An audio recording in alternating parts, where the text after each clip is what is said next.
Hello everyone, welcome to DrZ Academy. In today's video, we're going to move on to the next section. It's section 3, conditional probability and independence. Let's start. Now, firstly, let's consider what is a conditional probability. Now, let me just give you an example, right? For instance, if you're driving outside and you're driving really fast, like 40 miles on a 25-mile limit city road. Now, if you're doing this event, right, if this event occurs, your chance of getting pulled over is gonna be high, yes? So but your chance of getting pulled over, right, is affected by another event. The other event is you're speeding really crazy, right? So that's going to be the concept of conditional probability, the probability of an event under certain condition. All right, so now let's consider this definition, right? So even A and B be two events with a probability of A that is greater than 0. All right, so then we have the conditional probability of B, all right, given A has occurred, is defined to be the probability of B given A equals a ratio, right? So this is a fraction. On the top is the probability of their intersection. On the bottom is the probability of A, which is an event that serves as a condition. So you got to be very careful here. There are two events, right? A and B. So what is A? Right? A is the event that serves as a condition. Serves as the condition. All right, so this is our event A. And then event B is actually the event of interest. We want to find the probability of event B, right? So B is the event of interest. All right, so there are two events here. Now, you better remember this one, right? So you remember this one. It's really easy to confuse, especially when what's going to be on the denominator, right? So for this one, so it is, it's really easy to confuse, all right? So it is how to memorize this one. So it's a probability of B given A, right? So one B is event of interest, A is the event that serves as a condition. So on the top, it is always going to be the probability of the intersection of these two events. So I think that's easy, right? A intersect B is the same as B intersect A, right? It doesn't matter. It's intersection of these two events on the top. But on the bottom, all right, on the bottom is always going to be what? The event, the probability of the event that serves as a condition. Okay, so just keep that in mind. All right, so for instance, if we say, what about probability, since A is in the denominator, so of course, P of A need to be greater than 0. Yes. Now, let's just consider another way around. So what about the probability of A given B? Right, so this one, now on the top, right, it's a ratio. On the top, it's going to be their intersection. Now, on the bottom, is going to be what? Probability, you see that here is probability of A given B. Now, B serves as a condition, right? So therefore, on the bottom, it's going to be the probability of B. All right, so here, of course, probability B should be greater than 0. Now, you got to be careful on this, right? So it is a definition. The definition is a ratio. On the top is the probability of their intersection. On the bottom, it is the probability of the event serves as a condition. Okay, just remember that. It's very important. Now let's consider an example here. All right, the probability that a regularly scheduled flight departs on time is P of D, which is 0.383. And the probability that arrives on time is P of A equals 0.82. All right, so and the probability that it departs and arrives on time is the probability of the intersection, which is 0.78. Find the following conditional probabilities. Probabilities that a randomly selected flight, what? A, arrives on time, given that it departed on time, right?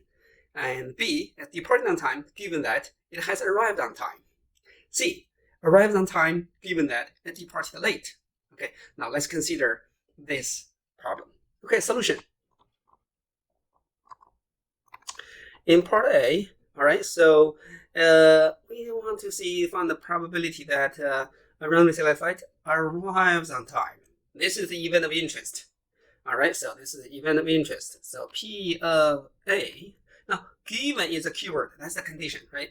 Given that it departed on time, so A given D, right? So that's the probability, conditional probability we're interested in.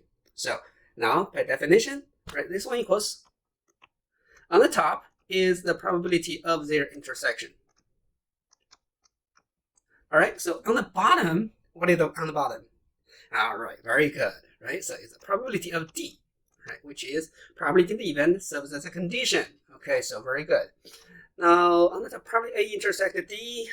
Okay, so D intersect A intersect D equals D intersect A, right? So therefore, they are the same, exactly the same, right? So probability equals D intersect A, right? They are the same. So therefore, on the top is going to be 0.78, and over the bottom is going to be 0.83.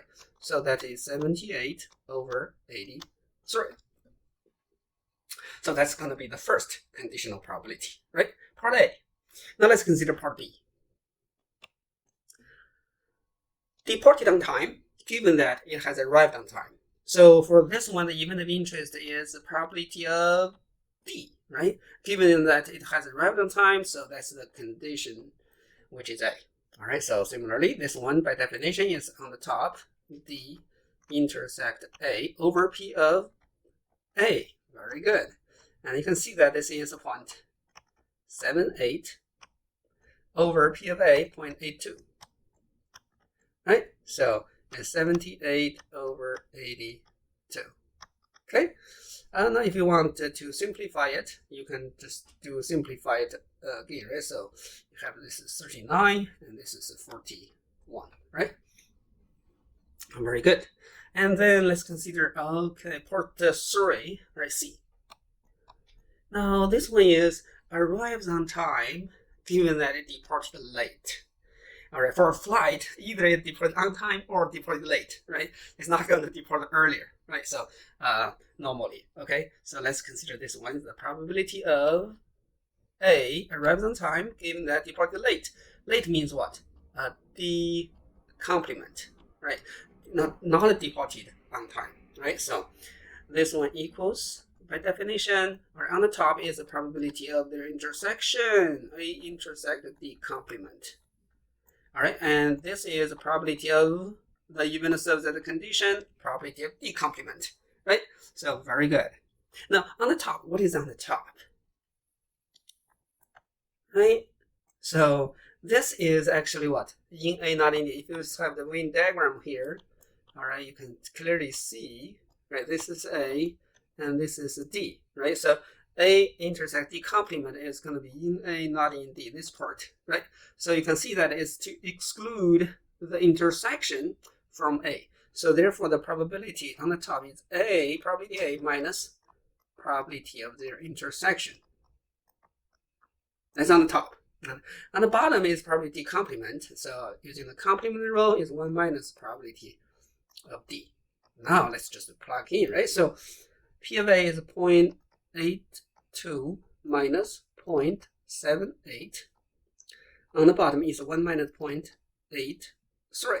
Okay, so this is 0.04 and 0.17. So it is what? 4 out of 17. All right. So these are the answers, right? So see from this example, you can see, right? So definition, so important, right? You got to know what is the event of interest, what is the event that serves as a condition, right? And then using certain probability laws, right? Sometimes, especially for part C, right? So you need to use different probability properties, probability principles, right? So basically that's how we solve these type of questions. You got to know what's the definition, right? What is the event of interest? What is the event that serves as a condition? And then use the formula. Okay? All right, so that's this example. And let's consider another one. So if even P of A is 1/3 and P of B is 2/5, and then we also have P of A given B and plus P of B given A is 5/8. We want to find the probability of their union. All right, so how can we do this? Now here, in order to find the union, we can use addition rule, right? So the addition rule is P of A plus P of B minus the probability of their intersection. Now, in other words, if we know the probability of the intersection, then it's done. We're good to go, right? So now, how to find the probability of their intersection? All right, so we have this condition here, right? See, let's just use the definition and see what we get. Okay, so here, solution. All right, so we have P of A given B plus P of B given A equals 5/8. Okay, and then let's just use the definition, right? This implies what? P of A intersect B, right? So the definition of the conditional probability, the even so the condition is B, so over P of B plus, okay, so on the top is the probability of the intersection of these two. So A intersect B again, all right, B intersect A intersect B, the same. So over P of A, all right, so which equals what? 5/8. Now this is again, all right, since we know what P of B is and what P of A is, so, and they have the common factor, so it's P of A intersect B, all right, 1 over P of B plus 1 over P of A is 5/8. Yes. All right. So now then, as this still implies P of A intersect B. All right. Equals. All right. Or you can just okay. So times 1 over P of B is 5/2. Now 1 over P of A is plus 3, right? So, and equals, right, P of A intersect B times, right, 5.5, all right, 5.5, this is summation, equals 5/8, all right, so this implies, all right, P of A intersect B is 5/8, right, times 1 over 5.5. Okay, so this one equals what? All right, images 1. Okay, so let me just use a calculator to find this one. All right, 5/8 times 1 divided by 5.5. Okay, so it is 0.1136. Let's just run to 4 decimal places. All right, so that's that, and then this is the probability of their intersection. So therefore, what? The probability of their union using addition rule, right? Addition rule, that is P of A plus P of B minus the probability of their intersection, which equals, all right, 1/3 plus 2/5 minus, all right, 0.1136.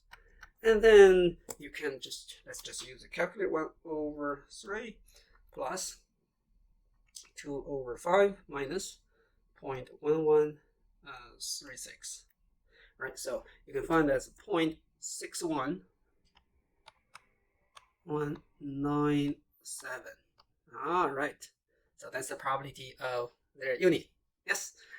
All right, so this question is also very interesting, right? So basically, again, to solve this question is, again, you need to know the definition of conditional probability, right? Using the definition for conditional probability. And then you can find the probability of intersection, and then you apply what? Addition rule for probability of the union. All right, so very good.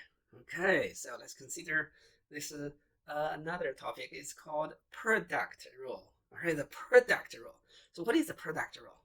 Okay, so consider this one. All right, so when P of A is greater than 0, we have this definition, right? So can be rewritten like this. So y is just multiply p of a on both sides. Okay, p of now from this one here, right? So we can have p of a times p of b given a equals p of a times p of the intersection over a. Right? Basically, you just multiply p of a on both sides, and the left side becomes this one, and the right hand side becomes this. However, here p of a and p of a cancel out, right? So therefore, we have p of a intersection equals p of a times p of b given a, right? So their intersection equals this product. Now, of course, it is provided that p of a is greater than 0, right? P of a is greater than 0. Now, another way to write down this one, for instance, is using p of a given b, right? So you can also have that equals p of the intersection over p of b, right? So now this implies, all right, p of the intersection, all right, you can multiply p of b on both sides is p of b times p of a given b, right? So this is another formula. Of course, in this one, you need to what? Provided that p of b is greater than 0, okay?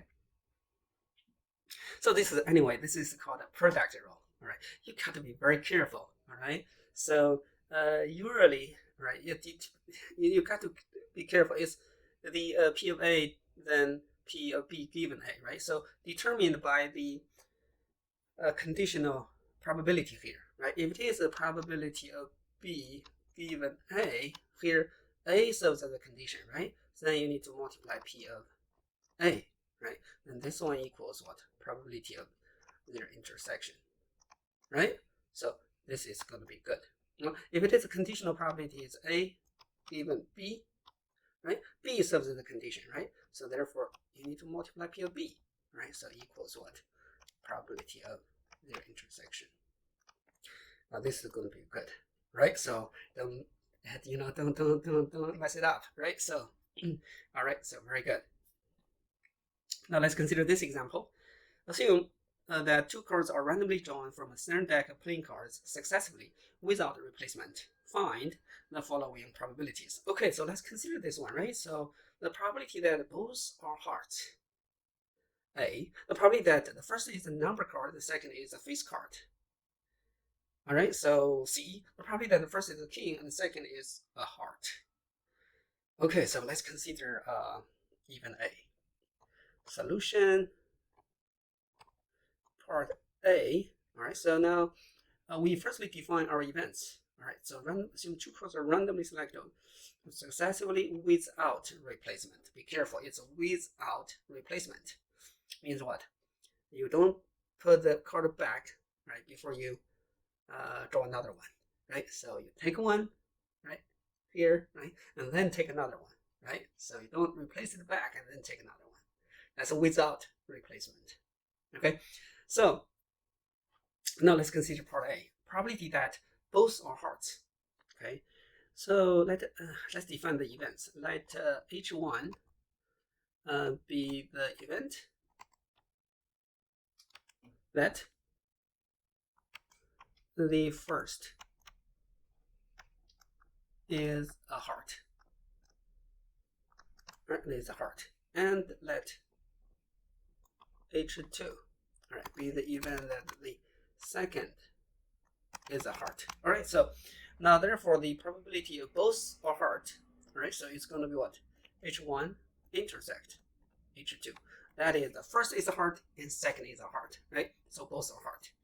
So now if this is the probability, right? So due to the order, it's without replacement, right? So you do have the condition is what? The conditional probability is H2 given H1, right? So given that the first is a heart, what is the probability that the second is also a heart? Because you do the first one, draw the first card first, right? So therefore, this is the conditional probability. Since H1 serves as a condition, so you do have what?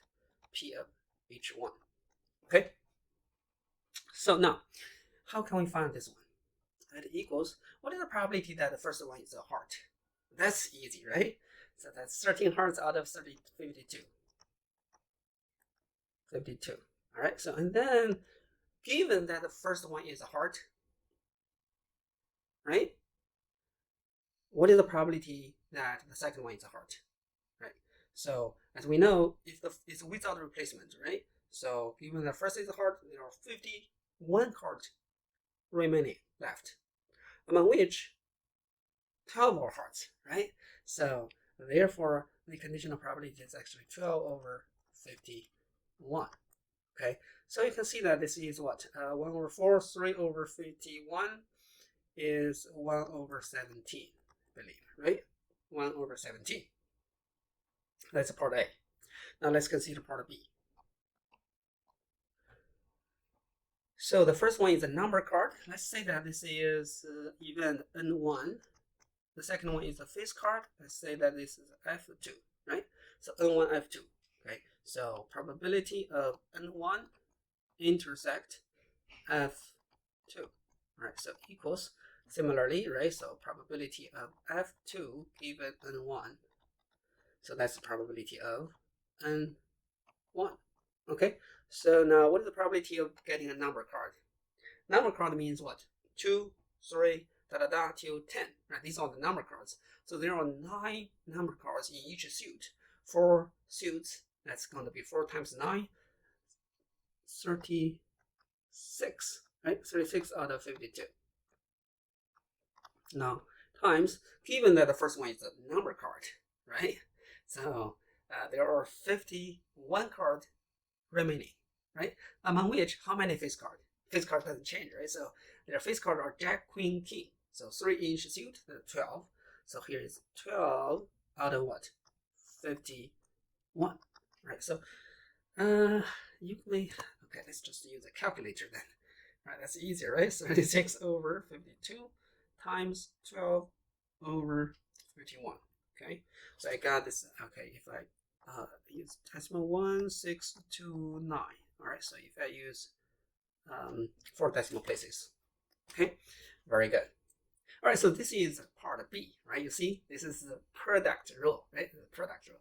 Now let's consider part C. Okay, so C, I'm running here. So the probability that first is a king, second is a heart, okay? First one is a king. Say, let's say K, king 1, right? So second is the heart, is a heart H2, right? So it's going to be H2. So basically what we want to do is probability that the first one is a king intersect, the second one is a heart. Now, how to find this one? Now, is this the same as what? Is this P of K1 times P of H2 given K1? All right, so it is right. It's not that simple, right? So because what? You see, this is K1. Maybe it is a hard king, right? K1. Maybe it's a hard king, right? In that case, or the second case is it is a king but not a face, not a heart, right? There are 2 different situations. You got to be careful, right? So you cannot do this simply do this, right? So there are 2 cases, right? So there are 2 cases. All right, so the first one is the, okay, so case 1 is the first one is a king, right? Is a hard king. 2, the first is a king, but not heart. Okay, so it's a king but not heart. Let's just define this one. It's going to be what? King first, heart. Okay, and this one defined as a king first, heart prime. Okay, so let me just rewrite this one here.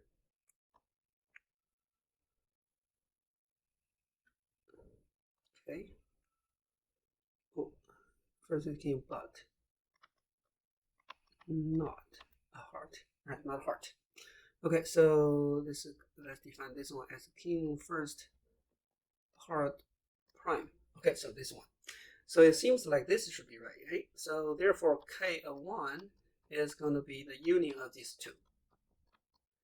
Union K1 H hat. Okay, so these are the two cases. So therefore, we do have, right? So based on this one, okay, just cross this one here. So we have P of K1 intersect H2 equals the union, right? So it's going to be two different cases. So it's going to be K1H intersect H2 plus probability of, right, K1 H prime intersect H2. All right, so it's going to be summation of these two. And then you do intersection of product rule for both for each term, right? So the first one is going to be P of K1H times P of H2 given K1H, right? And then plus P of K1H prime times, or I'm going to write here, probability of H2 given K1H prime. Okay, so now just, okay, so there's not much space here, but let me just write down here. So this one is going to be what? The first one is a king, heart king, so that's 1/52. Right? And then times, given that the first one is a heart king, there are 3 kings left. So that's going to be 3 out of 51. Okay. And this one is, what's the probability that the first one is a king, but not heart? So that's going to be what? 3 out of 52. Right? And then times what? The second one is the, sorry. Sorry. This is 12, right? This is 12. Because this is 12, right? This is 12, right? So because this is the first one, given the first one is a heart king, there are 12 hearts left, right? So 12/51. That's the conditional probability for P of H2 given the first one is a king and heart. Now for the second term, P of the first one is a king but not a heart, right? So there are 3 other kings, right? 3 out of 52. And the conditional probability of H2 given the first one is a heart, is a king but not a heart, is going to be 13 hearts, right? So there are still 13 hearts left over what? 51. And you can find this one, right? I'm going to use a calculator again, right? So 1/52 times 12/51 plus 3/52 times 13/51. Okay, so I found this point. Okay, let me just do this one, 0.19192. Right, so that's the conditional, that's the probability. The first one is a king, the second one is a heart. Okay, so you got to be careful, right? So in this one. All right, so basically this is a very good example for product rule, right? So you see how we can use product rule to find these probabilities. Very interesting, right? So now let's consider this generalized product rule. So here is the theorem, right? That A1, A2, AN be n events. Then we're going to have the following equation, right? The probability of the intersection of these events equals P of A1 times P of A2 given A1, P of A3 given the intersection of A1, A2, and times P of AN times what? Given that the intersection of all the previous events. Okay, so the proof is pretty easy. Okay, so as you can see, right? So especially the left-hand side, right? So given, provided this one is greater than 0, of course. So the proof is pretty easy. All right, so P of A1 times this conditional probability is what? P of A1 intersect A2 over P of A1, yes, and then times what? As you can see, right? On the top is, this term is A1 intersect A2 intersect A3, right? Over what? The probability of A1 intersect A2, right? And da-da-da. All right, and times, all right, on the top is P of A1 intersect A2, da-da-da, intersect, da-da-da, da-da-da, AN over what? P of A1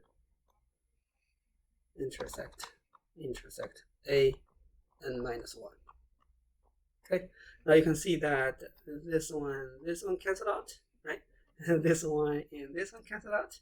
And you will see that this one and everything here, right? So what's left is just this one, which is the probability of their intersection.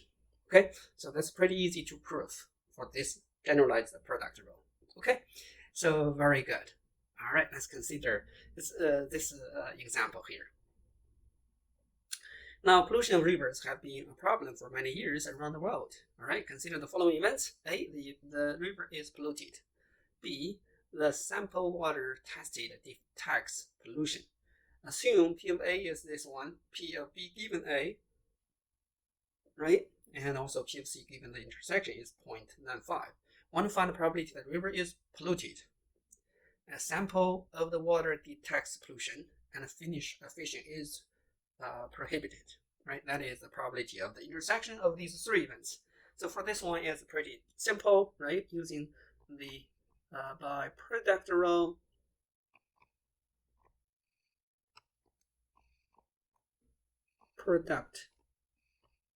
by product rule, right? So the probability of A intersect B intersect C equals, all right, so P of A times P of B given A, all right, and P of C given A intersect B, right? So which equals P of A is 0.12 times P of B given A 0.35 times 0.95, right? Times 0.95. So which equals what? All right, using the calculator, let's find this one.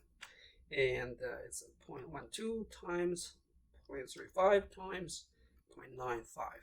Okay, so which is, all right, so I found this one is 0.0399. All right, so very good. Okay, so that's how we do this, right? It's a generalized product rule. Okay, so very good, thank you. Okay, let's see. Okay, so another one, right? So let's consider another example here. Suppose 5 cards are randomly drawn from a standard deck of playing cards without replacement. Calculate the probability that all cards are of the same suit. Okay, so that is a flush, right? So consider this one here. So solution, right? So it's without replacement again, right? So without replacement. So let's consider this one. It can be a flush, right? Flush can be hard flush, or club flush, a split flush, or diamond flush, right? So 4 different suits. So now, and let's consider the probability of getting a hard flush, right? So, and then, you know, similarly, the other flushes will be the same, right? So, okay, now let's find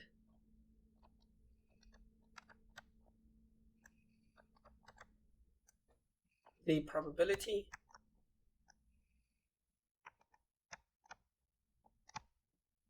of getting a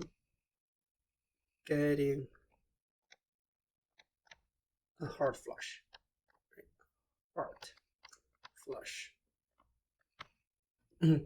Okay, so let's say that that's going to be H1. The first one is hard, the second one is hard, the third one is hard, fourth one is hard, and the fifth one is also a hard.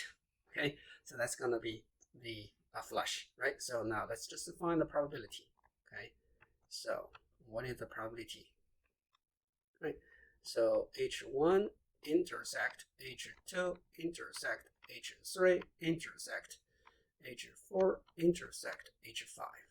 Right. So as you can see, this one equals P of H1 times P of what? H2 given H1 times P of H3 given H1 intersect H2, P of H4 given H1 intersect H2 intersect H3, and then finally what? P of H5 given H1 intersect H2 intersect H3 and intersect H4. Okay, so then this one equals, all right, what is probably H1? So that's what? 13 out of 52, right, times. This is given H1, that's 12 left, right, in the remaining, what, 51, yes? And similarly, this is going to be 11 over 50 times 10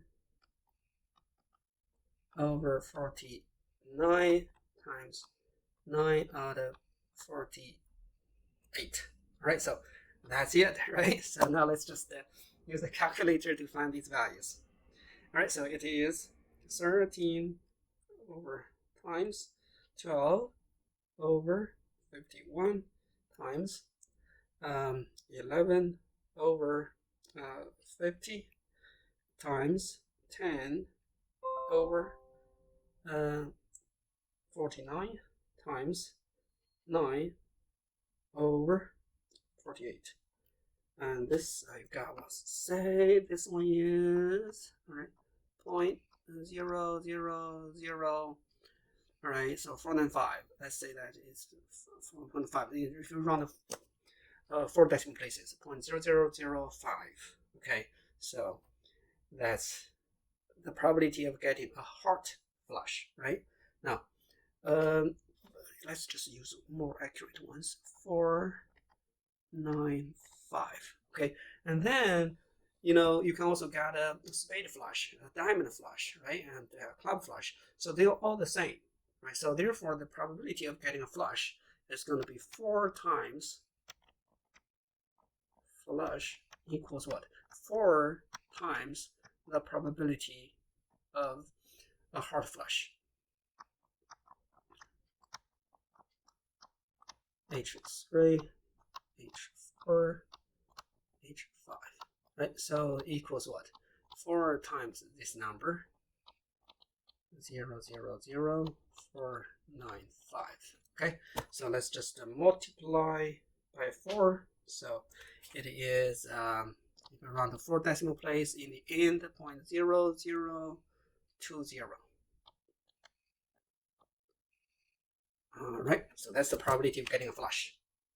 Yes, all right, this is 1 out of what, 500 times approximately, right? So it's pretty, yes, that's the probability of getting a flush, right? All right, so I think we are going to stop here for this video, and thank you very much for watching the video. And if you feel like this is helpful, please leave a comment and smash on the like button.